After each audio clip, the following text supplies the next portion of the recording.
Terminal bus Jatinegara selalu menjadi rumah kedua bagi ratusan orang yang menggantungkan hidupnya di sana. Setiap pagi, sebelum matahari sepenuhnya bangun, aroma kopi dari kios kecil di sudut terminal sudah memenuhi udara.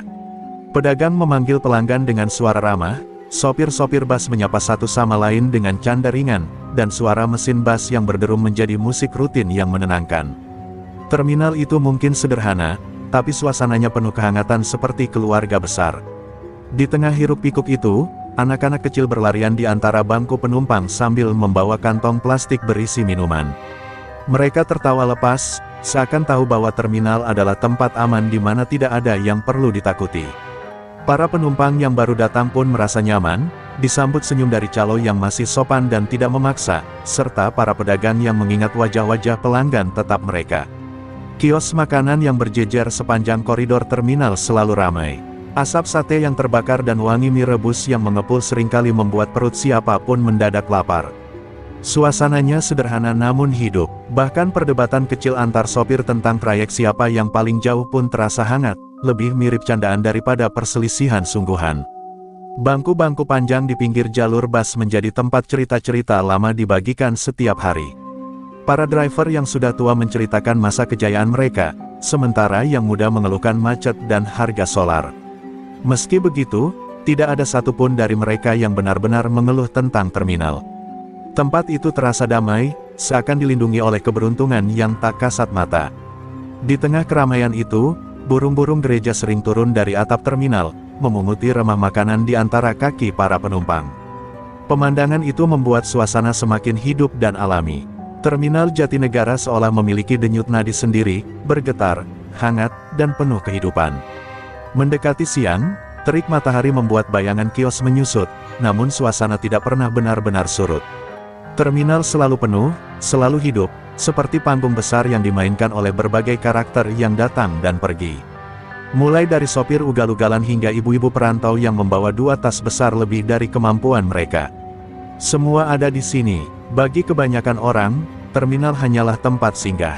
Namun bagi mereka yang mencari rezeki di sini, terminal adalah ruang aman, tempat pulang, tempat di mana mereka bisa tertawa tanpa rasa takut. Tak seorang pun membayangkan bahwa ketenangan itu suatu hari akan direnggut begitu saja, diganti oleh ketegangan yang merayap diam-diam. Sampai hari itu datang, ketika angin yang biasanya membawa aroma makanan dan suara canda berubah menjadi bisikan gelap yang tak disadari siapapun. Hari ketika Jatinegara akan kehilangan kedamaiannya, dan tanpa mereka tahu, seseorang diam-diam sudah bersiap mengawasi dari kejauhan. Siang itu, langit Jatinegara tampak biasa saja, cerah, tenang, dan tidak menunjukkan tanda-tanda buruk. Namun, ketenangan itu mulai retak ketika sebuah motor besar berhenti mendadak di gerbang terminal. Tak lama disusul oleh 4 motor lainnya. Para pengendara turun dengan tatapan tajam, tubuh penuh tato, dan langkah yang membuat udara seolah membeku. Kehadiran mereka begitu asing, dan orang-orang sekitar langsung menyadari bahwa ini bukan pengunjung biasa. Para pedagang yang sedang melayani pelanggan menghentikan aktivitasnya ketika salah satu preman menghampiri kios terdekat. Tanpa basa-basi, ia meraup uang dari laci kecil milik pedagang minuman. Pedagang itu hanya bisa gemetar, tak sanggup berkata, karena tatapan preman itu penuh ancaman. Beberapa pedagang lain mulai menutup dagangan mereka, seolah berharap bisa menghilang dari pandangan gerombolan tersebut.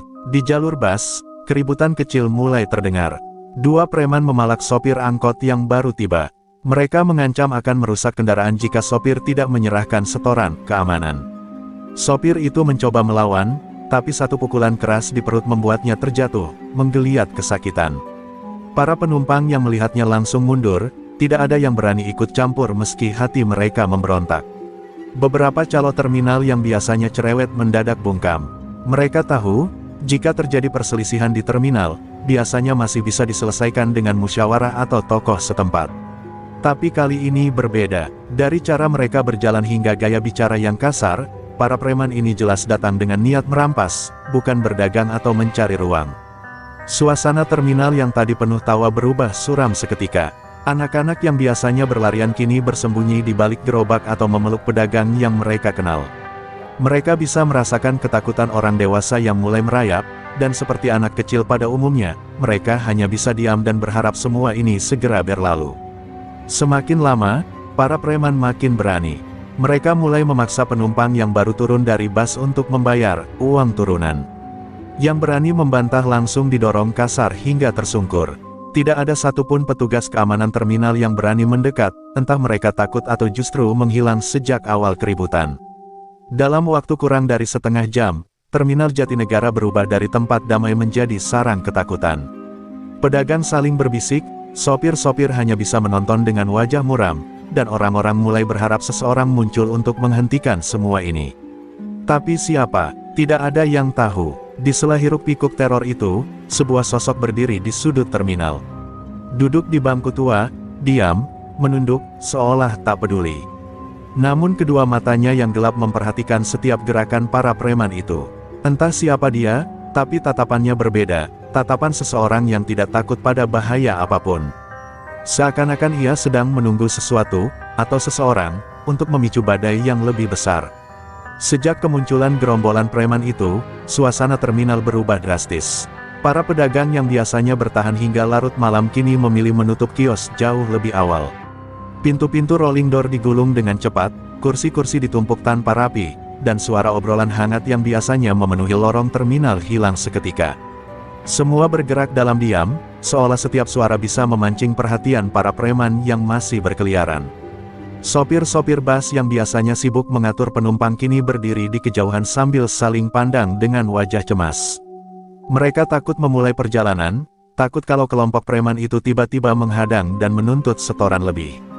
Satu persatu sopir memutuskan berhenti beroperasi hari itu, meninggalkan bus mereka kosong dan terparkir berjejer seperti bangkai tanpa nyawa. Di area tunggu penumpang, hanya tersisa beberapa orang yang tampak linglung. Mereka bingung harus pergi kemana, sementara suara langkah preman yang berpatroli membuat mereka tidak berani bergerak. Anak-anak kecil yang biasanya berkeliaran kini bersembunyi di balik kaki orang tuanya, memeluk erat sambil menangis pelan. Ketakutan itu meresap perlahan, mengisi setiap sudut terminal hingga membuatnya terasa seperti tempat asing yang tak dikenali lagi. Pedagang makanan yang terkenal cerewet pun mendadak berubah penurut. Mereka saling mengingatkan agar tidak melawan, tidak menatap mata para preman, dan tidak membuat gerakan mencurigakan. Sebagian dari mereka bahkan memilih menyimpan uang hasil jualan di tempat-tempat tersembunyi, berharap bisa lolos dari pemalakan berikutnya. Sementara itu, gerombolan preman semakin menjadi-jadi. Mereka berkeliaran seperti raja, berjalan di tengah terminal dengan dada membusung dan tatapan penuh sinis. Dua di antaranya bahkan merampas buah dari pedagang tanpa membayar, memakannya sambil tertawa keras. Gelak tawa mereka yang kasar menggema, memecah kebisuan dan membuat siapapun yang mendengarnya merinding. Pada sore hari, terminal yang biasanya padat berubah menjadi hampir kosong. Hanya suara angin yang meniup plastik bekas makanan yang berserakan. Bus-bus besar yang biasanya siap mengantar penumpang kini berdiri sunyi. Tidak ada teriakan calo, tidak ada panggilan keberangkatan, hanya kesunyian yang mencekam, seolah terminal telah kehilangan ruhnya. Namun, di tengah hening itu, masih ada satu sosok yang tidak bergerak sedikitpun.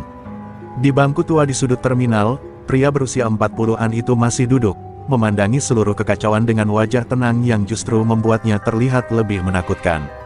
Dialah satu-satunya yang tidak berubah, tidak goyah, dan tidak menunjukkan rasa takut sedikitpun.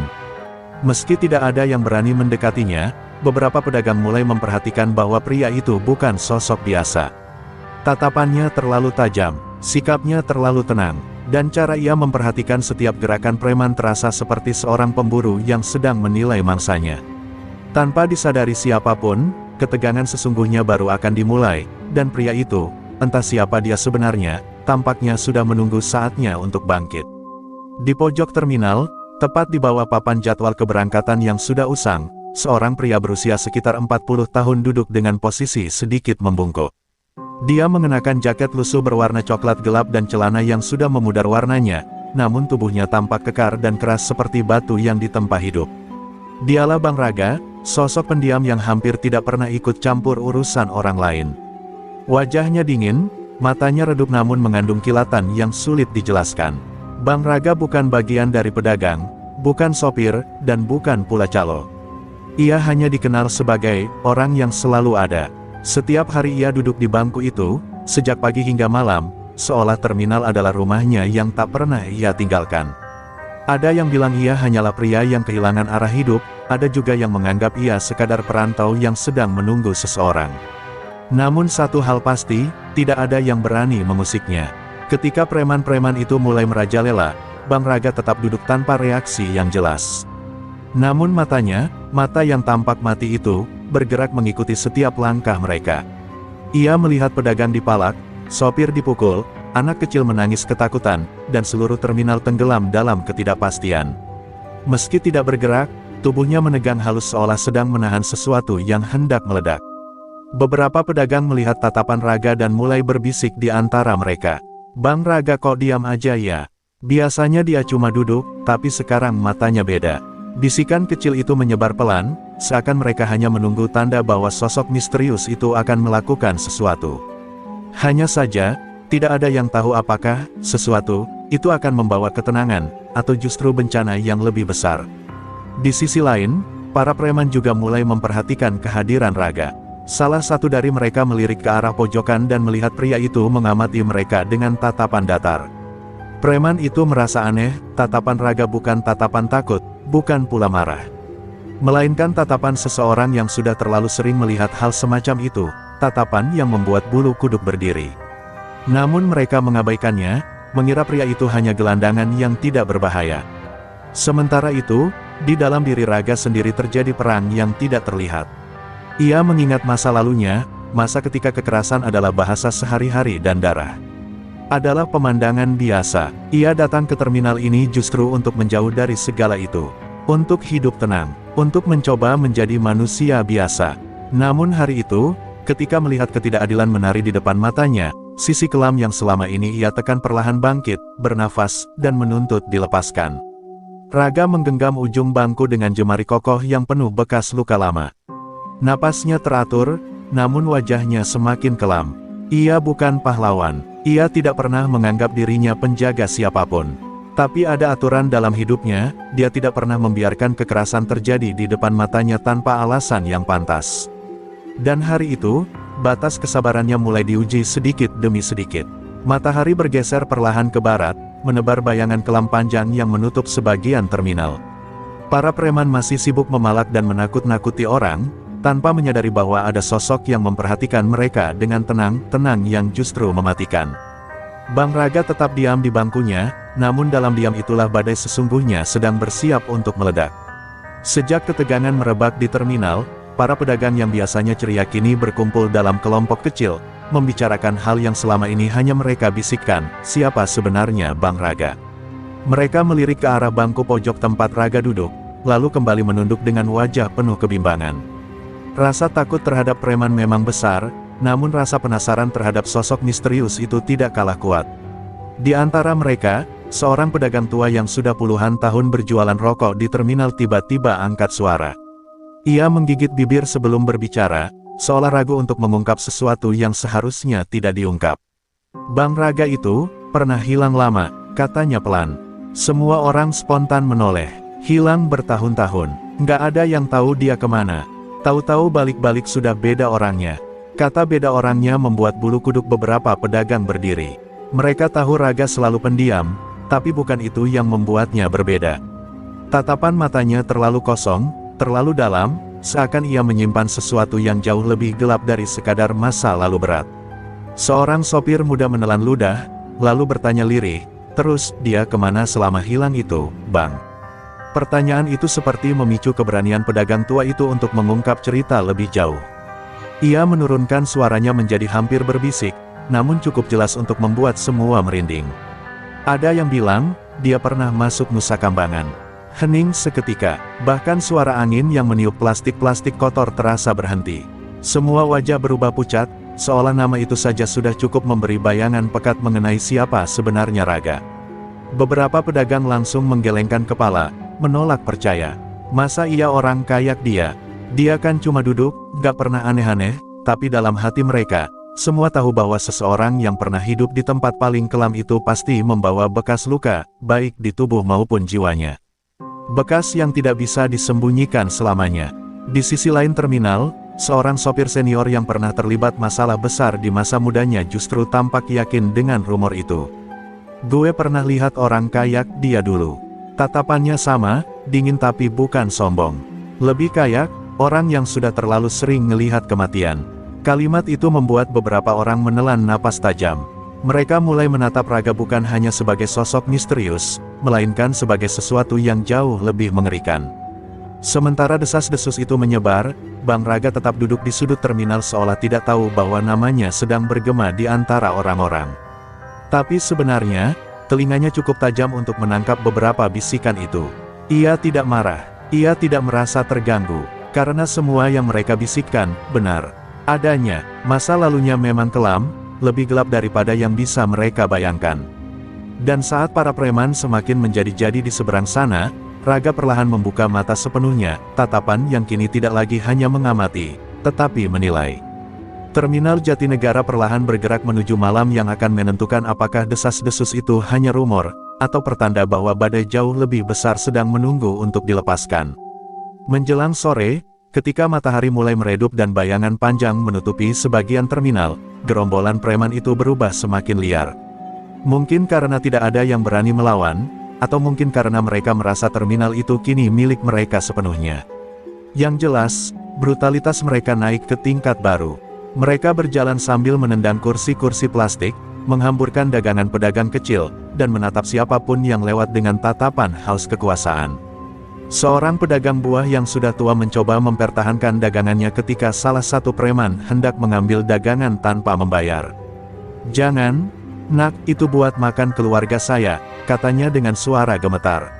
Namun jawabannya hanya satu tamparan keras yang membuatnya terjatuh di samping keranjang buah yang berserakan. Orang-orang yang melihat hanya bisa menahan napas, takut jika mereka ikut campur maka nasib yang sama akan menimpa mereka. Di titik lain terminal, seorang sopir bus muda yang baru turun dari kendaraannya mencoba melawan ketika diminta setoran dengan jumlah tak masuk akal. Ia mendorong tangan preman itu dan berkata bahwa dirinya tidak punya uang hari ini. Itu kesalahan fatal. 3 preman langsung mengeroyoknya tanpa ampun, memukul perut dan wajahnya hingga darah mengalir dari bibirnya. Sopir-sopir lain yang menyaksikan tidak berani melakukan apapun, hanya bisa memandangi rekan mereka dengan mata berkaca-kaca. Keributan itu menular cepat. Dalam hitungan menit, kios-kios di sekitar mulai dirusak. Gelas-gelas plastik diinjak, merchandise dijatuhkan, dan beberapa tenda kecil ditendang sampai roboh. Suara barang pecah, teriakan pedagang, dan tawa kasar preman menciptakan pemandangan yang membuat terminal tampak seperti zona perang kecil. Tidak ada lagi harmoni, tidak ada lagi damai. Hanya kekacauan murni. Penumpang yang baru tiba langsung panik. Mereka mundur, mencari jalan keluar sambil menutupi kepala, takut jika preman itu mengincar mereka juga. Beberapa bahkan meninggalkan tas atau barang bawaan mereka karena lebih memilih selamat daripada mempertahankan harta benda. Terminal yang biasanya penuh aktivitas kini dipenuhi wajah-wajah ketakutan yang mencari perlindungan. Kerusuhan itu membuat beberapa perempuan menangis sambil memeluk anak mereka. Para calo yang biasanya lantang menawarkan tiket kini justru berbaur di antara kerumunan, berusaha tidak terlihat. Suara bas yang biasanya memenuhi udara kini tenggelam oleh suara teriakan dan amukan yang tidak dapat dihentikan. Terminal Jatinegara berubah menjadi tempat yang menakutkan, jauh dari tempat yang mereka kenal. Di kejauhan, dari bangku pojok yang remang, Bang Raga perlahan berdiri. Gestur kecil itu saja sudah cukup membuat 2 pedagang yang melihatnya saling pandang, seolah mereka tahu sesuatu besar sebentar lagi pecah. Raga tidak tergesa-gesa, ia hanya berdiri, merapikan kerah jaketnya, dan menarik napas panjang, napas seseorang yang sudah tahu apa yang akan terjadi jika ia turun tangan. Preman-preman itu mungkin merasa mereka telah menaklukkan terminal. Mereka mungkin merasa diri paling kuat, paling ditakuti. Tapi mereka tidak sadar, ada satu sosok yang memperhatikan setiap tindakan keji mereka. Satu sosok yang sabarnya sudah tipis, dan satu sosok yang punya masa lalu kelam yang tak terbayangkan. Dan ketika Raga melangkah maju meninggalkan bayangannya, terminal itu seperti menahan napas, seolah tahu bahwa badai yang selama ini ditahan, akhirnya siap dilepaskan. Pukulan keras itu menggema di seluruh terminal. Seorang pedagang tua, yang sejak pagi berjualan air mineral, terpental dan jatuh menghantam lantai keras. Tubuh kurusnya gemetar, sementara darah merembes dari ujung bibirnya. Orang-orang yang menyaksikan langsung menutup mulut, beberapa menunduk karena tak kuasa melihat penderitaan orang setua itu. Preman yang memukulnya justru tertawa sambil menendang kotak dagangan hingga botol-botol air berserakan ke segala arah. Di sudut terminal, Bang Raga yang sejak tadi hanya mengamati kejadian demi kejadian tanpa menggerakkan satu jari pun, akhirnya membuka matanya lebar. Tatapannya berubah, bukan lagi sekadar mengamati, tetapi menyala seperti bara yang tersulut angin. Tangan kirinya yang penuh bekas luka mengepal begitu keras sampai buku-buku jarinya memutih. Hari itu, kesabarannya resmi habis. Raga bangkit perlahan dari bangku tua yang menjadi tempatnya selama ini. Gerakannya tidak terburu, namun penuh kepastian, seperti seseorang yang tahu persis apa yang harus ia lakukan. Beberapa pedagang yang melihatnya berdiri langsung saling berbisik cemas. Mereka tahu, tanpa perlu diberitahu, bahwa sesuatu yang besar akan terjadi. Sesuatu yang mungkin tidak bisa mereka hentikan meski ingin. Ketika Raga melangkah keluar dari bayangan menuju area terbuka terminal, seorang preman menyadarinya. "Heh, lu lihat apa lu?" teriaknya sambil mendekat dengan langkah arogan. Namun Raga tidak menjawab, ia hanya menatap, tatapan dingin yang membuat preman itu tanpa sadar menelan ludah. Ada sesuatu pada mata pria itu, sesuatu yang membuat jantung berdebar tanpa sebab, seperti sedang menatap predator alami. Preman yang lain mulai memperhatikan, terutama ketika mereka melihat pedagang dan sopir mulai mundur memberi ruang. Seolah-olah mereka tahu bahwa pria yang berjalan perlahan itu bukan seseorang yang bisa disepelekan. "Woi, ngapain lu berdiri? Mau sok jagoan?" seru preman lain yang membawa sebatang besi pendek. Namun Raga tetap diam, langkahnya stabil, tatapannya menusuk setiap preman yang berani bertemu mata dengannya. Ketika jarak mereka tinggal beberapa langkah, salah satu preman yang memukul pedagang tua tadi mendekat sambil mengangkat tangan, siap menamparkan atau memukul. Namun sebelum tangan itu sempat bergerak, Raga mengulurkan tangannya cepat seperti kilat. Ia menangkap pergelangan preman itu, dan dalam sekejap, suara krek terdengar jelas. Preman itu menjerit, tubuhnya jatuh tersungkur sambil memegangi lengannya yang terpelintir ke arah yang salah. Terminal mendadak hening, tak ada tawa, tak ada teriakan. Hanya tatapan kaget dan ngeri dari siapapun yang menyaksikan bagaimana seorang pria pendiam yang selalu dianggap tak berbahaya mampu menjatuhkan preman dengan satu gerakan sederhana. Para preman lain mendadak siaga, wajah mereka berubah pucat ketika mereka menyadari bahwa mereka baru saja memancing seseorang yang tidak seharusnya mereka sentuh. Bang Raga berdiri tegak di tengah terminal, menatap gerombolan preman yang kini mulai mundur satu langkah. Nafasnya tenang, tapi aura di sekelilingnya berat, seperti sosok yang sudah terlalu sering berada dalam kekacauan dan tahu persis bagaimana mengakhirinya. Dan seketika itu, seluruh terminal tahu, Raga akhirnya turun tangan, dan tidak ada yang tahu seberapa jauh badai ini akan berlangsung. Preman yang menantang Bang Raga adalah seorang pria besar dengan tato mencolok di lengannya. Ia maju sambil menunjuk-nunjuk, berusaha menunjukkan dominasi di depan kawan-kawan. Suasana terminal hening sesaat, orang-orang menahan napas, menunggu apa yang akan terjadi berikutnya. Mata para pedagang dan sopir memandang penuh harap sekaligus ketakutan. Bang Raga hanya berdiri, diam, seolah tak terpengaruh oleh ancaman. Sorot matanya tajam, tidak marah, lebih seperti menilai lawannya. Tatapan itu saja sudah cukup membuat preman besar itu ragu sejenak.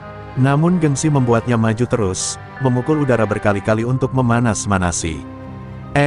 Kakek tua, jangan sok jago di sini," teriak preman itu sambil mendorong dada Bang Raga. Tapi Raga tetap tak bergerak, tubuhnya kokoh seperti batu. Ketika dorongan itu kedua kali dilakukan, barulah Raga mengangkat kepalanya sedikit. Hanya satu langkah kecil ke depan, namun tekanan auranya berubah drastis, membuat beberapa orang mundur tanpa sadar. Preman itu melayangkan pukulan besar, pukulan yang biasanya cukup untuk membuat orang biasa jatuh pingsan. Tapi sebelum pukulan itu mencapai wajah Raga, tangan Raga bergerak secepat kilat. Hanya satu gerakan sederhana, namun presisi, memblokir tangan lawan dengan benturan yang membuat preman itu kehilangan keseimbangan. Tanpa memberi ruang untuk serangan kedua, Raga memutar sedikit tubuhnya, memberikan tepisan kuat yang membuat preman itu terjatuh keras ke lantai. Orang-orang di sekitar terbelalak, tidak ada yang sempat melihat jelas apa yang terjadi, hanya bayangan cepat dan hasilnya yang mengejutkan. Preman lain otomatis maju beberapa langkah, namun berhenti ketika melihat ekspresi pemimpin mereka yang jatuh tersungkur sambil mengerang kesakitan. Mereka tidak menduga pria pendiam yang selama ini hanya duduk di pojok terminal ternyata memiliki kemampuan seperti itu. Bang Raga tidak mengejar, tidak menyindir, tidak menunjukkan kemenangan. Ia hanya berdiri tegak, memandang gerombolan itu dengan tatapan yang mengandung peringatan halus, jika kalian terus memaksa, aku akan bergerak lebih jauh. Keheningan mendadak menyelimuti terminal. Untuk pertama kalinya dalam beberapa hari, secercah harapan muncul di mata para pedagang dan sopir. Mereka menyadari satu hal, terdapat seseorang yang berani berdiri melawan teror itu. Dan itu baru permulaan, bab 9 persiapan serangan balasan. 8 paragraf, tegang, dramatis, dan membangun ancaman besar. Malam turun perlahan, namun ketenangan yang biasanya hadir di terminal Jatinegara tidak terasa sedikitpun. Lampu-lampu temaram berkelip seperti kehilangan nyalanya, sementara para pedagang sudah menutup kios jauh lebih cepat dari biasanya. Bis-bis yang tersisa pun hanya diparkir tanpa sopir, seolah pemiliknya tahu sesuatu buruk sedang menunggu untuk terjadi. Di sudut gelap dekat pintu keluar, para preman yang tersisa berkumpul dalam lingkaran kecil. Wajah mereka tegang, bukan karena takut, tetapi karena harga diri mereka diinjak oleh seorang pria yang bahkan jarang bicara. Ini nggak bisa dibiarkan, geram salah satu dari mereka sambil menendang tong sampah, membuat dentumannya menggema ke seluruh lorong terminal. Salah satu dari mereka mengeluarkan ponsel, menghubungi seseorang. Panggil anak-anak dari luar, yang biasa main di pasar Senen, bawa golok semua, katanya dengan suara menahan amarah. Dalam hitungan menit, percakapan gelap itu menjadi perintah jelas, malam ini mereka akan membalas. Mereka tidak peduli siapa Bang Raga, asalnya dari mana, atau apa yang ia sembunyikan. Bagi mereka, nyali yang menantang perlu dipatahkan. Satu persatu, motor-motor datang dari arah jalan besar. Suaranya meraung, memecah sunyi. Sekelompok pria turun dengan wajah yang keras dan langkah penuh kesombongan. Mereka membawa berbagai senjata tajam, golok, celurit, sampai tongkat besi. Jumlah mereka tidak hanya banyak, tapi juga jelas siap untuk membuat kekacauan besar. Terminal yang biasanya menjadi tempat menunggu keberangkatan kini berubah seperti arena perang. Lampu-lampu remang membuat bayangan senjata tampak lebih mengerikan, seakan terminal berubah menjadi pelataran tempat dendam dibayar dengan darah. Tak ada satupun warga yang berani keluar dari persembunyian mereka, hanya suara napas yang bergetar di balik pintu kios tertutup. Di tengah kegelapan, pemimpin preman yang tadi siang dipermalukan oleh Bang Raga berdiri sambil memegang golok besar. Matanya merah membara oleh rasa malu dan dendam. Malam ini, kita habisi dia, katanya. Kata-katanya berat, namun cukup untuk membuat gerombolan itu tersenyap, meresapi niat brutal yang jelas terucap. Sementara itu, tanpa mereka sadari, dari kejauhan Bang Raga sudah berdiri mengamati. Ia tahu malam ini bahaya lebih besar akan datang. Namun wajahnya tetap tenang, bahkan seolah siap menghadapi semua itu tanpa ragu sedikitpun. Terminal mungkin sedang menanti badai, tapi ada satu orang yang berdiri kokoh menantang gelapnya malam. Malam itu pecah dalam sekejap ketika kelompok preman besar menerobos masuk ke tengah terminal. Mereka berteriak, mengacungkan golok, menciptakan suasana mencekam yang seakan menutup seluruh langit. Namun sebelum langkah mereka semakin jauh, sosok Bang Raga sudah berdiri di tengah ruang terbuka, tubuhnya tegak, tatapannya dingin seperti malam itu sendiri. Pemimpin preman maju sambil mengayunkan goloknya ke udara, menghasilkan kilatan yang membuat beberapa orang di balik kios menutup mulut menahan jeritan. Keluar, kita selesaikan ini, teriaknya. Namun Raga tidak menjawab, ia hanya menurunkan bahunya sedikit, sebuah gestur sederhana yang menandakan, aku siap. Pertarungan dimulai tanpa aba-aba. Salah satu preman meluncur cepat, mengayunkan senjatanya. Namun sebelum bila itu mendekati tubuhnya, Raga berputar ke samping, menepis tangan lawan, lalu menjatuhkannya dalam satu gerakan cepat. Preman itu ambruk tanpa sempat mengerti apa yang terjadi. Orang-orang di sekitar menahan napas, kecepatan Raga tidak masuk akal. Gerombolan lain menyerbu bersamaan. Golok beradu memecah keheningan malam, suara logam bertubrukan bergema seperti lonceng kematian. Raga bergerak seperti bayangan hitam, memanfaatkan gelap, bergerak dari satu titik ke titik lain tanpa bisa diikuti mata.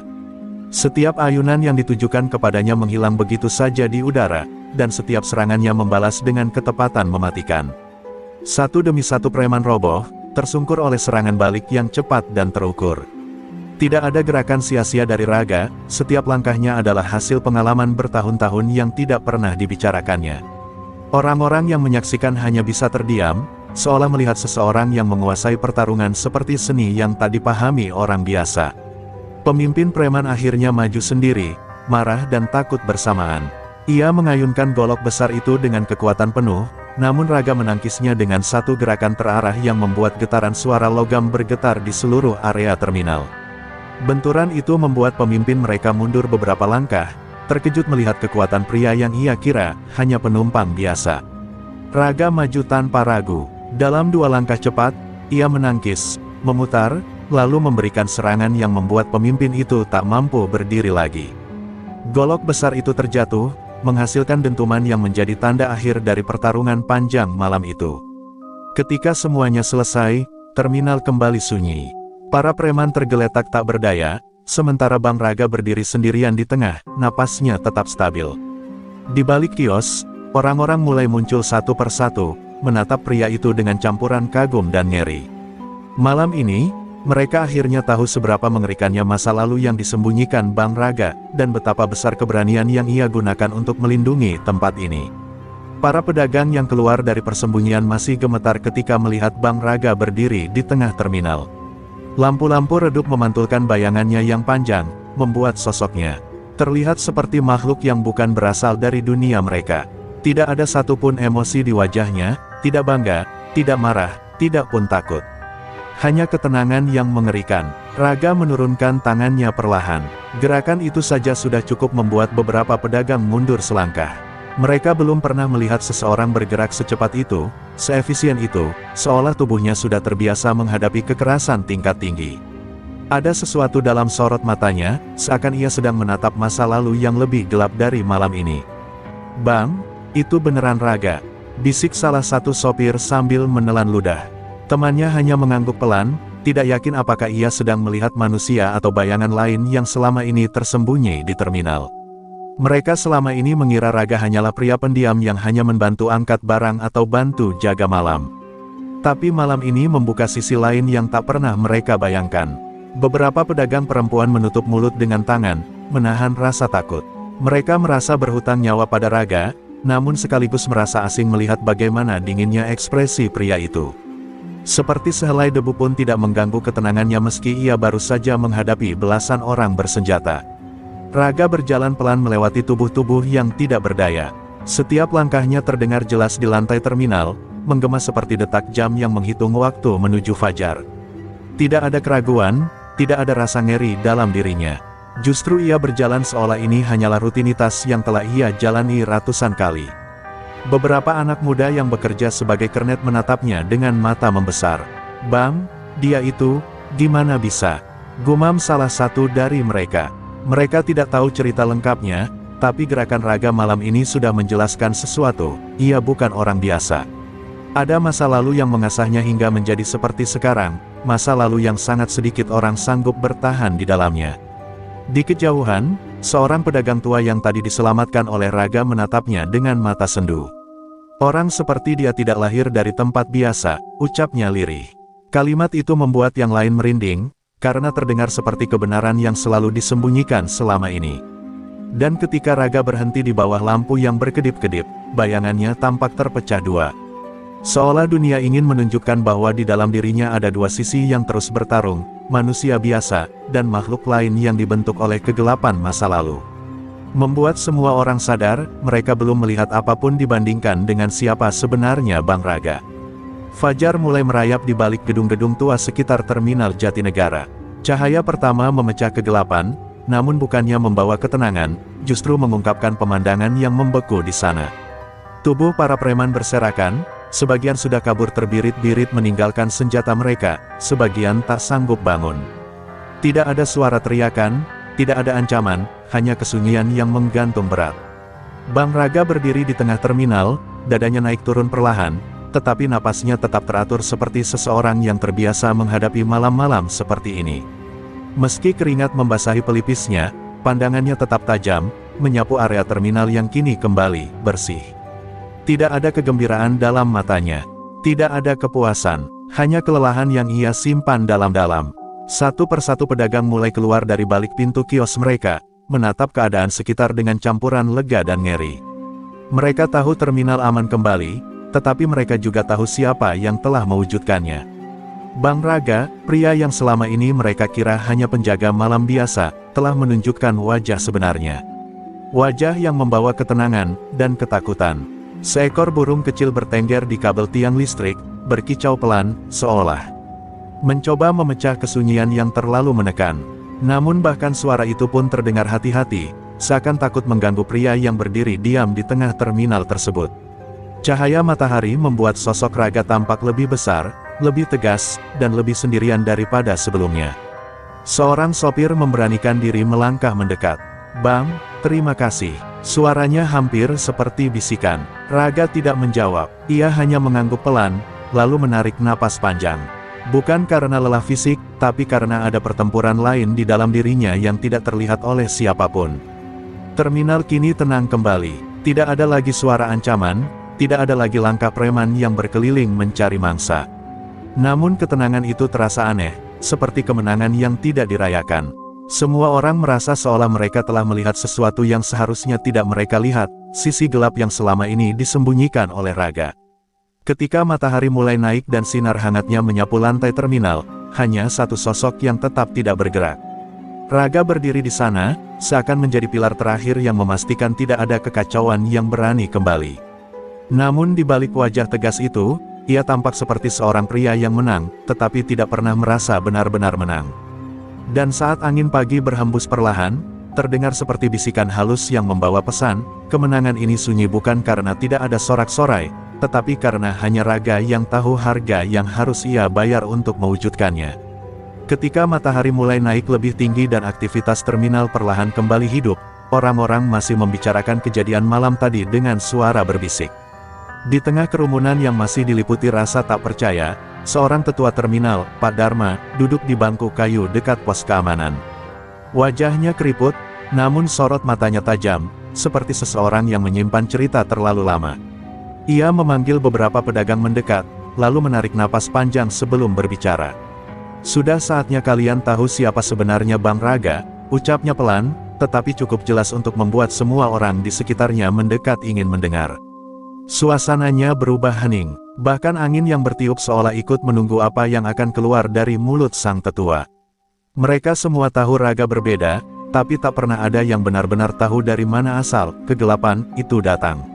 Pak Dharma menatap ke arah Bang Raga yang berdiri sendirian di kejauhan, lalu berkata lirih, "Dia itu mantan penghuni Nusa Kambangan." Seketika wajah para pendengarnya memucat. Kata itu saja sudah cukup mengguncang hati siapapun. Nusa Kambangan bukan sekadar penjara, itu pulau tempat para kriminal paling berbahaya dikurung. Dan Raga pernah hidup di sana. Tetua itu melanjutkan, "Di sana dia bukan orang biasa, dia salah satu yang paling disegani. Bukan karena badannya besar, bukan karena senjatanya, tapi karena cara dia bertahan hidup. Katanya, setiap hari adalah pertarungan. Yang kalah, ia hilang." Suaranya bergetar, seperti sedang menceritakan legenda kelam yang tidak seharusnya diucapkan. Orang-orang terdiam, mencoba membayangkan seperti apa kehidupan yang harus dilalui Raga. Bagaimana ia bertahan, apa yang ia lakukan, dan bagaimana kegelapan itu kemudian menempanya menjadi pria pendiam yang kini tinggal di terminal. Mereka menyadari sesuatu, apa yang mereka lihat semalam bukanlah kekuatan sesaat, melainkan kemampuan yang dibangun di atas pengalaman hidup yang nyaris tak mungkin dibayangkan. "Bang Raga dulu bukan orang baik," lanjut Pak Dharma. "Tapi dia juga bukan orang jahat tanpa alasan. Dunia yang keras membuatnya menjadi seperti itu. Dan ketika dia keluar dari sana, dia tidak mencari masalah. Dia cuma ingin hidup tenang." Kalimat itu membuat beberapa pedagang menunduk, merasa bersalah karena selama ini menganggap Raga hanya orang aneh. Semua mata kini menatap ke arah pria yang masa lalunya baru saja terungkap. Raga tetap berdiri diam, seakan tahu bahwa rahasianya mulai terkuak, namun tidak menunjukkan protes atau penyesalan. Justru ia tampak seperti seseorang yang sudah siap kapanpun masa lalunya datang menghampiri. Pak Dharma menatap mereka satu persatu dan menutup ceritanya dengan suara yang tak lagi bergetar. "Tapi ingatlah satu hal, orang seperti Bang Raga tidak bangga dengan masa lalunya. Dia hidup hari ini untuk membayar sesuatu dari dulu, dan mungkin juga untuk melindungi tempat ini. Dan seketika, terminal terasa berbeda. Bukan karena takut, tetapi karena semua orang akhirnya mengerti bahwa di antara mereka berdiri seorang pria yang dibentuk oleh kegelapan, namun memilih berdiri di sisi cahaya. Setelah keributan mereda dan terminal kembali menjalani ritme paginya, Bang Raga memilih duduk di bangku paling ujung, tempat yang jarang disentuh matahari. Ia menundukkan kepala, menatap tanah yang penuh jejak sandal dan ban. Malam tadi bukan kemenangan baginya, sekadar pengulangan masa lalu yang selalu menghantuinya. Ia tidak pernah merasa bangga. Justru setiap pertarungan mengingatkannya pada bagian dirinya yang berusaha ia kubur. Angin pagi menyapu rambutnya yang mulai memutih di bagian samping. Raga memejamkan mata sejenak. Dalam pikirannya, ia masih bisa mendengar gema teriakan, dentingan logam, dan napas berat yang memadati malam. Semua itu bukan hal baru, bukan hal mengejutkan, namun setiap kali terjadi, ia merasa kalah dari dirinya sendiri yang sudah bertekad ingin hidup damai. Beberapa pedagang memandangnya dari jauh. Ada rasa hormat yang baru, tetapi juga jarak yang semakin lebar. Mereka kini mengerti siapa Raga, tetapi justru karena itu mereka tak berani mendekat. Mereka bersyukur padanya, tetapi mereka juga sadar ia membawa bayangan masa lalu yang tidak bisa disentuh sembarang orang. Raga menarik napas panjang lalu berdiri. Ia berjalan melewati kios-kios yang kembali buka, tetapi tidak satu pun orang berani memanggilnya. Mereka hanya mengangguk kecil ketika ia lewat. Ia membalas dengan anggukan lebih samar, lalu melanjutkan langkah. Ia tahu mereka menghormatinya, tetapi ia juga tahu mereka memandangnya sebagai seseorang yang berbeda, terlalu berbeda. Dalam kesunyian itu, ia sadar satu hal yang tidak pernah berubah, hidup tenang tidak pernah menjadi miliknya sepenuhnya. Setiap kali ketidakadilan muncul, setiap kali ada suara minta tolong, namanya seperti dipanggil oleh sesuatu yang tidak bisa ia abaikan. Seakan tubuhnya sudah diprogram untuk bergerak ketika bahaya muncul. Kadang Raga bertanya pada dirinya sendiri, apakah ini takdir? Atau hukuman? Ia tidak yakin. Namun ketika melihat pedagang tua tersenyum lega di kejauhan, atau sopir-sopir yang bisa bekerja tanpa takut hari ini, ia tahu bahwa kehadirannya memiliki arti. Meski ia tidak pernah meminta peran itu, Raga berhenti di depan kios kosong, menatap kaca berdebu yang memantulkan bayangannya sendiri. Ia melihat sosok lelah, seorang pria yang terlalu lama hidup dalam kekerasan namun tidak pernah kehilangan sudut kecil kemanusiaannya. Itu satu-satunya hal yang masih membuatnya tetap berdiri. Dan di tengah keramaian yang mulai padat kembali, Bang Raga melangkah menjauh, menyendiri seperti biasa. Tidak ada sorakan, tidak ada ucapan terima kasih yang lantang. Yang ada hanya satu pria pendiam yang selalu bergerak ketika keadaan memanggilnya, meski ia sendiri selalu berharap hari itu tidak pernah datang lagi. Bang Raga duduk di bangku kayu terminal yang mulai diterangi matahari siang. Meski keramaian perlahan kembali, pikirannya masih berada di malam panjang yang baru ia lewati. Ia bukan seseorang yang menyukai sorotan atau pujian, kenyataannya, ia justru merasa semakin jauh dari manusia lain setiap kali sisi kelamnya muncul. Setiap ayunan tangan, setiap insting bertarung, mengingatkannya pada masa lalu yang ingin ia kubur selamanya. Di sudut mata, ia melihat para pedagang mengamati dirinya sambil berbisik-bisik. Ada rasa hormat, ada rasa takut, dan ada pula kekaguman. Namun semua itu justru menjadi beban baginya. Raga tidak ingin ditakuti.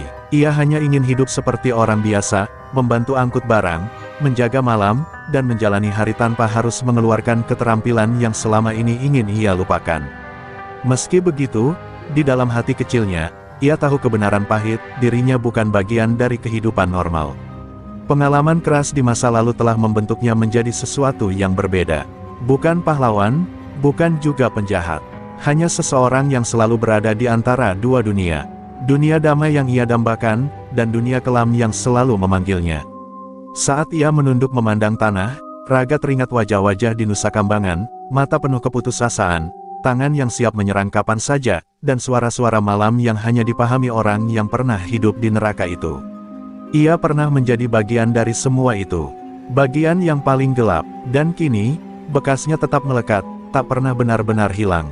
Aku cuma mau hidup tenang, gumamnya lirih, meski tak ada yang mendengarnya. Ironisnya, ketenangan itu justru semakin menjauh setiap kali ia melangkah. Dunia seolah terus menguji dirinya, seakan berkata bahwa orang seperti Raga tidak ditakdirkan untuk kehidupan biasa.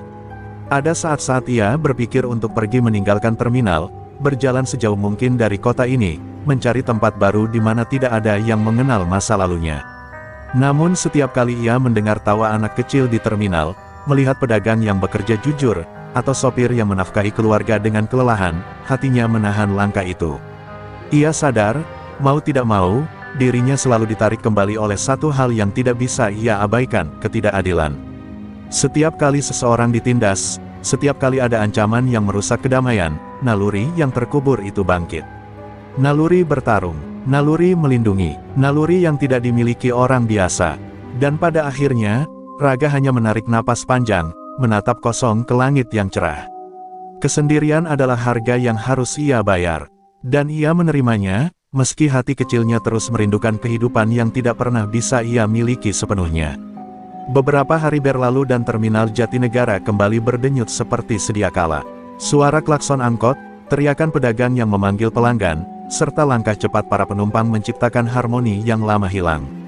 Semua itu membuat para warga merasa seperti mendapat kehidupan kedua setelah malam kelam yang mereka alami. Mereka tersenyum lebih lebar, bekerja lebih bersemangat, dan menjalani hari tanpa rasa takut. Pedagang yang sempat trauma kini membuka kios lebih pagi, dan para sopir kembali bercanda sambil menyeruput kopi panas. Kehidupan yang dulu terasa biasa kini menjadi sesuatu yang patut disyukuri. Semua orang tahu penyebabnya, sosok pendiam yang kini menjadi legenda hidup. Bang Raga, nama yang dahulu tidak diperhatikan kini berubah menjadi simbol ketegasan dan perlindungan. Hantu Jatinegara, begitu mereka memanggilnya. Sebutan itu muncul dari para kernet muda yang menyaksikan bagaimana Raga bergerak secepat bayangan malam itu.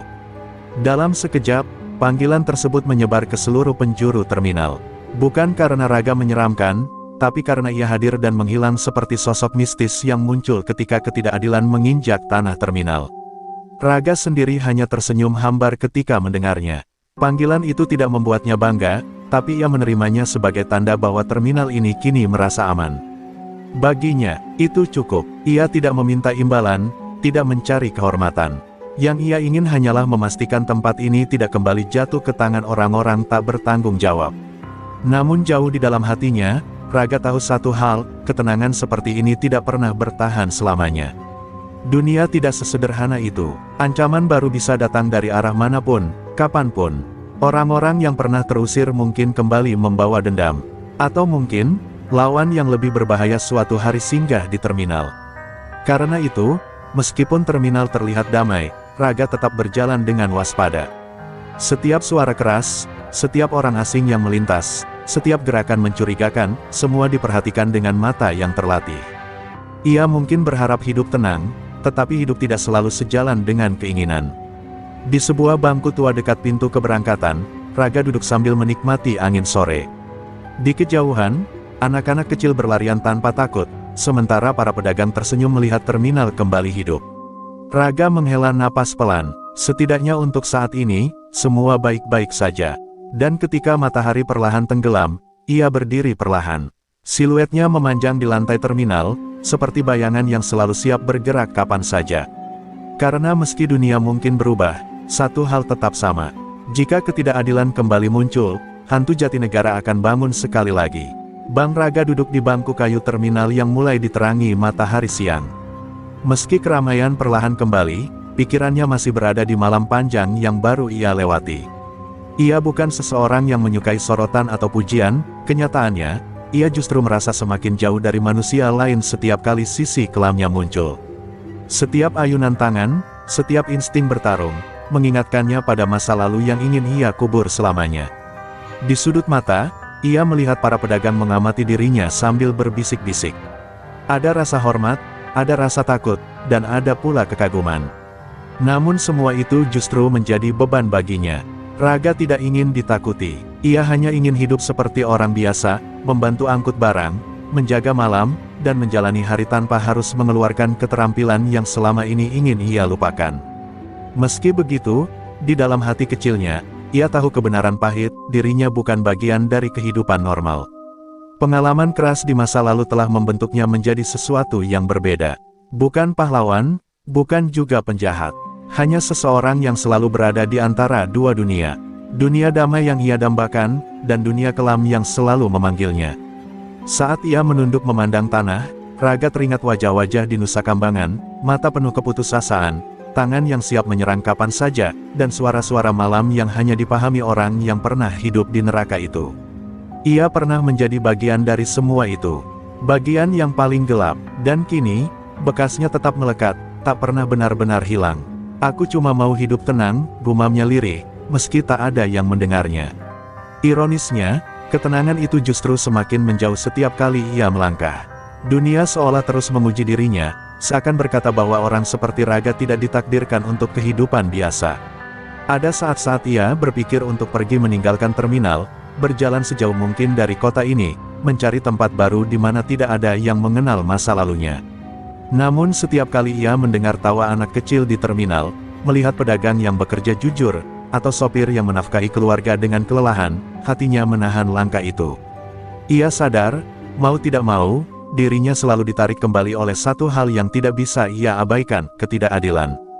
Setiap kali seseorang ditindas, setiap kali ada ancaman yang merusak kedamaian, naluri yang terkubur itu bangkit. Naluri bertarung, naluri melindungi, naluri yang tidak dimiliki orang biasa, dan pada akhirnya, Raga hanya menarik napas panjang, menatap kosong ke langit yang cerah. Kesendirian adalah harga yang harus ia bayar, dan ia menerimanya, meski hati kecilnya terus merindukan kehidupan yang tidak pernah bisa